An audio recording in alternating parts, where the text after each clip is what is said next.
Indian ഫുട്ബോളിൻ്റെ ഈ പരിതാപകരമായ അവസ്ഥയിൽ സങ്കടമുള്ളവരുടെ എണ്ണം കൂടിക്കൊണ്ടിരിക്കുകയാണ്. നമുക്ക് മാത്രമല്ല, നമ്മുടെ ഇന്ത്യൻ ഫുട്ബോളിലെ ലെജൻസിനെ കാൽക്കുലേറ്റ് ചെയ്യുമ്പോൾ ചില ആളുകൾ സുനിൽ ഛേത്രിയെ ഗോട്ടായിട്ടൊക്കെ എടുത്ത് വെച്ചിട്ടുണ്ട്. ഞാൻ ഒരിക്കലും അത് അംഗീകരിക്കത്തില്ല, അത് വേറെ കാര്യം. എന്നെ എത്ര പൊങ്കാല ഇട്ടാലും സുനിൽ ഛേത്രി ഓവർ റേറ്റഡ് ആണ് എന്നുള്ള കാര്യത്തിൽ ഞാൻ ഉറച്ചിരിക്കും. കാരണം നിങ്ങൾ ഈ ഛേത്രിയെ പൊക്കി തലേ വെക്കുന്നുണ്ടെങ്കിൽ ഇന്ത്യൻ ഫുട്ബോളിൻ്റെ ലഗസിയും പാരമ്പര്യം എന്താണ് എന്ന് കൂടുതൽ അറിയാത്തതുകൊണ്ട് തന്നെയാണ്.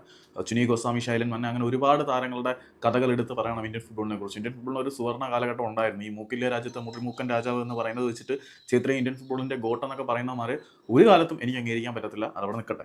ഇപ്പം IM വിജയൻ ലെജൻഡായിട്ട് വാഴ്ത്തപ്പെട്ടു. അതിനുശേഷം ബൈച്ചും ബൂട്ടിയായിരുന്നു ഇന്ത്യൻ ഫുട്ബോളിൻ്റെ ലെജൻഡായിട്ട് വാഴ്ത്തപ്പെട്ടത്. അതേ ബൈച്ചും ബൂട്ടിക്ക് നിലവിലെ ഇന്ത്യൻ ഫുട്ബോളിൻ്റെ അവസ്ഥയെക്കുറിച്ച് വളരെ സങ്കടമാണ്. പുള്ളി പറയുന്നത് നിലവിലെ ഇന്ത്യൻ ഫുട്ബോളിൻ്റെ അവസ്ഥ കാണുമ്പോൾ വളരെ വേദന ഉളവാകുന്നു. കാരണം എന്താണെന്ന് വെച്ചാൽ നമുക്ക് ഏഷ്യൻ കപ്പിന് പോലും യോഗ്യത നേടാൻ കഴിയുന്നില്ല എന്നാൽ അത് വളരെ സങ്കടകരം തന്നെയാണ്. കാരണം തുടർച്ചയായിട്ട് നമ്മൾ പങ്കെടുത്തുകൊണ്ടിരുന്ന ഒരു ടൂർണമെൻറ്റിൽ പോലും നമുക്ക് പങ്കെടുക്കാൻ കഴിയുന്നില്ല എങ്കിൽ അത് ഇന്ത്യൻ ഫുട്ബോളിൻ്റെ പുരോഗതിയല്ല, അധോഗതിയാണ് കാണിക്കുന്നത് എന്ന് പറയുന്നുണ്ട്.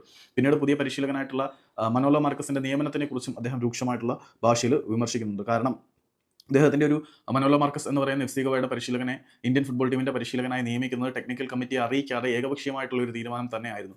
സത്യം പറഞ്ഞാൽ മനോലോ മാർക്കസിനെ നിയമിച്ച തീരുമാനത്തിൽ ഞാൻ വളരെയധികം സന്തോഷവാനായിരുന്നു.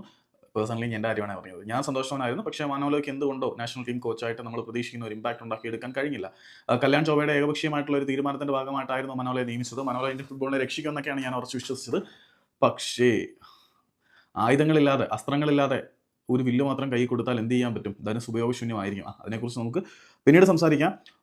FC ഗോവയുടെ പരിശീലകനായിരിക്കെ തന്നെ നാഷണൽ ടീമിൻ്റെ പരിശീലകനായി വരിക എന്ന് പറഞ്ഞാൽ അതൊരു കോമാളിത്തരമാണ് എന്നുകൂടിയാണ് ബൈച്ചും കൂട്ടി പറയുന്നത്. അതായത് ടെക്നിക്കൽ കമ്മിറ്റിയുടെ അറിവോടെ അല്ലാതെയാണ് മനോലോ മാർക്കസിനെ നിയമിച്ചത്. ഒരേ സമയം FC ഗോവയുടെയും നാഷണൽ ടീമിൻ്റെയും കോച്ചായിട്ട് ഒരാൾ തന്നെ ഇരിക്കുക എന്നുള്ളതൊരു കോമാളിത്തരമാണ് എന്നുകൂടി പുള്ളി കൂട്ടിച്ചേർത്തു. അതിനോടൊപ്പം സുനിൽ ഛേത്രിയുടെ തിരിച്ചുവരവിനെയും പുള്ളി വിമർശിച്ചിട്ടുണ്ട് എന്നുള്ളത് കാര്യമാണ്. ഞാനിപ്പോൾ അതിനെക്കുറിച്ച് സംസാരിച്ച വേറെ ലെവൽ പോകും, അത് നമുക്ക് പിന്നീട് സംസാരിക്കാം. പിന്നീട് പുള്ളി വേറൊരു കാര്യം കൂടി പറഞ്ഞു, കല്യാൺ ചൗബ ഇന്ത്യൻ ഫുട്ബോളിനെ നശിപ്പിക്കുന്നു, അദ്ദേഹം ഉടനെ തന്നെ രാജിവെക്കണം എന്ന് പറയുന്നുണ്ട്. അത് പൊളിറ്റിക്സ് ആണോ എന്താണ് എന്ന് എനിക്കറിയില്ല.